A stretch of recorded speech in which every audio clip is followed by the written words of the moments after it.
امام نے کہا ارے یہ وہی زانو ہے، عباس کا سر بھی ادھر ہوگا، اکبر کا سر بھی ادھر ہوگا، اور جون کا سر بھی ادھر ہے، یہ ہے مقدر جون کا۔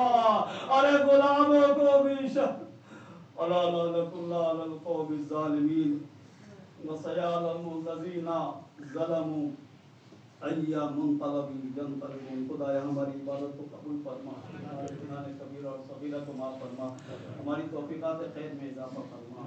محمد آل محمد کا یہ واسطہ ہمیں کربلا والوں کی سیرت کو سمجھنے کی، اس پہ عمل کرنے کی توفیق عطا فرما، علم و عمل سے آراستہ فرما، پریشانیوں کا خاتمہ فرما، بیماروں کو شفاء کاملہ عطا فرما، ہمارے دلوں میں محبت اہل بیت میں اضافہ فرما، سوائے غم آل محمد کے اور کوئی غم نصیب نہ فرما، توفیقات خیر میں اضافہ فرما، مرحومین کی مغفرت فرما۔ محمد آل محمد کا یہ واسطہ منتخب خون کربلا امام زمان الاسلام کے ظہور میں تعجیل فرما، ہم سب کو ایمان کے لشکر میں شامل ہونے کی